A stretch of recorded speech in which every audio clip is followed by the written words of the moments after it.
گیا تلقین غزالی نہ رہی، وہ کہتے تھے واعظ قوم کی پختہ خیالی نہ رہی، اقبال کہتے ہیں واعظ قوم کی پختہ خیالی نہ رہی، برق طبعی نہ رہی، شعلہ مقالی نہ رہی، فلسفہ رہ گیا تلقین غزالی نہ رہی، رہ گئی رسم ازاں روح بلالی نہ رہی، مسجد مرسی یا خواں ہے کہ نمازی نہ رہے، یعنی وہ اوصاف حجازی نہ رہے، وہ معزز تھے زمانے میں مسلمان ہو کر، تم خوار ہوئے تارک قرآن ہو کر۔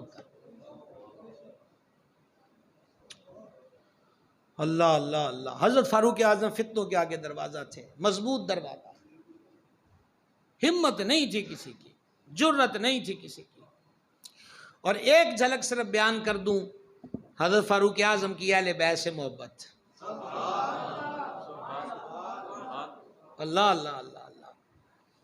یمن سے جبے بن کر آئے، جبے جیسے ہم واسکٹ پہنتے ہیں عرب کے اندر، قمیض کرتے کے اوپر سے جبہ پہنتے، آپ نے وہ جبے حضرات صحابہ کے بیٹوں میں تقسیم کیے، اور ابن کثیر نے اسے البدایہ میں لکھا، اور آپ نے حاکم یمن کو خط لکھا کہ تم نے جو جبے دیے تھے وہ میں نے باقی بچوں کو پہنا دیے ہیں، پر میرے حضور کے نواسوں کے لائق کوئی نہیں تھا۔ اور اگلی لائن کا ترجمہ میں پنجابی میں کیا کرتا ہوں، آپ بھی سن لیجئے گا۔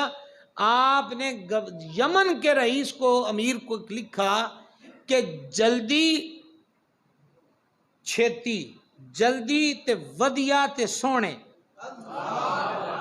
دو جبے بنوا کے حسنین کریمین تے یہ بینتا ایرین کے لیے بھیجو۔ جب وہ جبے آئے تو حضرت عمر پاک نے اپنے ہاتھوں سے حسنین کریمین کو پہنائے، اور اس وقت بھی جو آپ نے جملہ کہا اس کا بھی سادہ ترجمہ یہی ہے، شہزادیو آج عمر دے دل نو سکون آیا ہے۔ یہ محبت تھی اہل بیت کے ساتھ، یہ پیار تھا اہل بیت کے ساتھ۔ اور پھر غزوہ حنین کا جو مال غنیمت تھا وہ تقسیم ہو رہا تھا، اور جب اس کی تقسیم ہو رہی تھی تو پھر اس دوران سرکار سیدنا امام کریم امام حسن مجتبیٰ، اور پھر سرکار سیدنا امام حسین مظلوم کربلا رضی اللہ تعالیٰ عنہما، اور پھر جناب یہ آئے تو ان کو 1000 دیا، اور اپنا بیٹا عبداللہ ہے تو 500 دیتا ہے۔ تو انہوں نے عرض کی شہزادوں کو 1000 دیا ہے، میں جدو جنگا لڑدا سی نہ دی عمر کھیڈن والی سی، مینوں 500 کیوں دیتا ہے؟ آپ نے فرمایا تو انہاں ورگا ہے جڑا تینوں انہاں دے برابر دما۔ یہ ہیں حضرت فاروق اعظم، یہ ہیں حضرت فاروق اعظم رضی اللہ تعالیٰ وردہ۔ تو حضور پر نور کی جو ذات پاک ہے، آپ نے شہادت کا جام نوش فرمایا، اس دار فانی سے دار بقا کی طرف تشریف لے گئے، اور نصیب دیکھو، نصیب دیکھو، نصیب دیکھو، بلے بلے بلے بلے، نصیب دیکھو۔ اور جناب چس آ جاندی ہے، لطف آ جاندہ ہے۔ حضور نے انہیں نوازے نے، دو میں صدیق پاک تے عمر پاک کہ اپنے نال ہی رکھے ہوئے نے اپنے پہلو کے اندر، اور ساری خدائی کو سبق دے دیا ہے کہ جڑے ایڈے ساڑھے نال نے کل بھی انہوں نے انجی ہونا ہے۔ حدیث سنا چکا میں پہلے آپ کو، تو جس جس نے حضور کی چوکھٹ پہ سلامی دینی ہے اتنا نیڑے رکھیا ہے، کیا ہو؟ ہم تو ان دو یاروں کے بیچ ہیں، یہ ہماری نگاہ فیض اثر کے سائے میں ہے۔ حضرت امیر المومنین عمر بن خطاب فاروق اعظم رضی اللہ تعالیٰ عنہ سے ایک دن سرکار نے فرمایا تھا، جب قبر میں جاؤ گے مفہوم پیش کر رہا ہوں، عمر سوال ہونے تو کیا کرو گے؟ حضور آپ کا غلام ہی ہوں گا نا؟ فرما ہاں۔ عرض کی تھی تھوڑی نگاہ چاہی دی ہے، گالونا نالا پکار لیں گے۔ تو فرشتوں نے آ کے پوچھا مر ربک ما دینک، عمر پاک فرشتوں نے آ کے تھلے بھیجو میری گل سنو۔ او امام احمد رضا نے کہا ہے نکیرین کرتے ہیں تعظیم میری، فدا ہو کہ تجھ پہ یہ عزت ملی ہے۔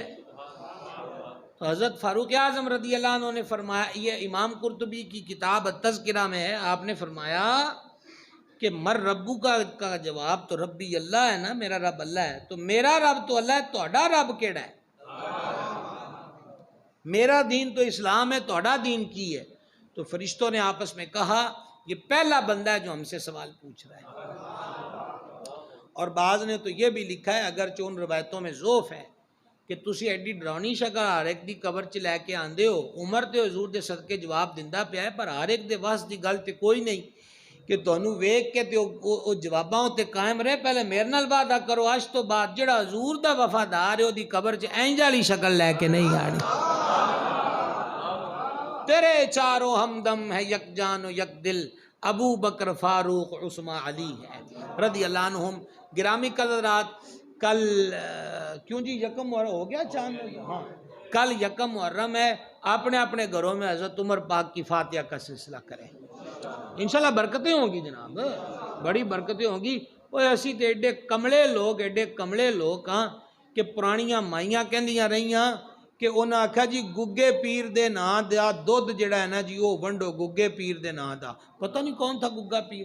یہ بتاتے جی کہ سپاں والا پیر ہویا ہے گگا پیر، گگے پیر.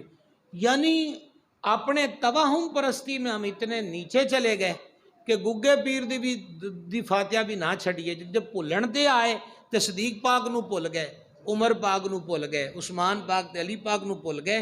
اے بھلنا چنگا نہیں. سمجھ آئیے؟ گھر کے اندر جو معمول کا کھانا شام کو بنے سب کو بٹھائیں، سب بچوں کو کہیں کلمہ شریف پڑھو، درود شریف پڑھو اور پھر آپ کی فاتحہ شریف کی جائے. انشاءاللہ بڑی برکتیں ہوں گی. جہاں سینے تے نہ لکھو تے بندہ ڈردا نہیں ہے نا. تو ختم پاک سے کتنی برکتیں. پھر 14 اگست آ رہی ہے. 14 اگست محرم میں نہ بھی آتی تب بھی 14 اگست کا دن اللہ کے حضور سجدہ شکر کا ہے. ٹھیک ہے، پیپریاں بجانے کا، ون ویلنگ کرنے کا، ڈانس کرنے کا، شور و غل کا دن نہیں ہے. اس کے پیچھے بڑوں کی قربانیاں ہیں. سمجھ آئی؟ سانو تے پتہ کوئی نہیں تے بڑے رو رو کے پاگل ہو جاندے سن کہ کھوہاں دے لاشاں نال کھوہ بھر گئے سن تے دریاواں دا پانی لال ہو گیا. ٹھیک ہے، ہن پھر وہی نچ گا کے تے دکھانا جناب ہم پاکستانی ہیں. پاکستان اللہ کی نعمت ہے اور اللہ اس نعمت کو زوال سے بچائے. تو لہذا 14 اگست کو نہ بھی محرم ہوتا پھر بھی ناچ گانا ہمارا حصہ نہیں ہے. ہمارا حصہ تو اللہ کا ذکر ہے، اس کے حبیب کی تعریف ہے. ٹھیک ہے، تو 14 اگست کے بارے میں بھی ہمیں بہتر طریقہ اختیار کرنا چاہیے. آگے محرم پاک شروع ہو گیا تو شہیدان کربلا کی یادیں ہیں. شہیدان کربلا کی یادیں، شہیدان کربلا ساڈے سر دے سائیں تے ساڈے سراں دے مالک نے، ساڈے سراں دے تاج نے. تو انہوں نے جو قربانیاں دی، یہ لاسٹ بات یہی کہوں گا کہ دین ایڈا سوکھا نہیں آیا. یہ شہادتاں دے موڈیاں ہوتے سوار ہو کے ساڈے تک آیا تے سانو اے سی والی مسیت چ بٹھاتا. خود شہادت کدے سے آیا ہے اور ہمیں ٹھنڈے مول دے دیے تے جی آپ اے چ بھی نمازی نہ بنیے. کیوں جناب؟ اسی مسجد سے لیڈ کتنی گلیاں ہوں گی. ہر گھر کا فرد نماز پڑھنے آئے تو شاید یہ جگہ کم پڑ جائے، پر مسجد مرسی یا خواہ ہیں کہ نمازی نہ رہے. آؤ آج ہم سب نیت کریں کہ انشاءاللہ 5 وقت کی نماز پڑھیں، تلاوت قرآن کو اپنا معمول بنائیں. دوسرا یہ ہے کہ انشاءاللہ تعالی 10 محرم کو ہمارے سالانہ محفل ہوتی ہے بجکوٹ میں، وہیں میں جمعہ پڑھاتا ہوں. ہمارے خالد بھائی آپ کے محلے دار ہیں، یہ بھی وہاں تشریف لاتے ہیں. تو اللہ تعالیٰ ان کو بھی اس انتظام و اہتمام کی جزائے خیر دے. تو آپ وہاں آ جائیں. 10 بجے محفل شروع ہوگی. 10 سے 10:30 تک ہم نے یہ پروگرام بنایا ہے کہ 72 شہیدوں کی نظر کے لیے 72,000 دفعہ کلمہ شریف اجتماعی طور پہ پڑھا جائے گا. پھر اس کے بعد ذکر امام علی مرتبت ہوگا، پھر نیاز حسین ہوگی. تو 10 محرم کو ہو سکے تو تسی بھی تھوڑا جا پینڈا کر لو. لال مسجد والے بھی سجگہ بھی والے بھی تسی تھوڑا جا پینڈا کر لو. 10 محرم نو آ جاؤ. بجکوٹ شہر کے اندر روڈ پر ہی یہ مسجد میں ہوگا پروگرام 10 محرم کا. تو اس میں شرکت کریں. اللہ تعالیٰ قبول فرمائے. وما علینا الا البلاغ.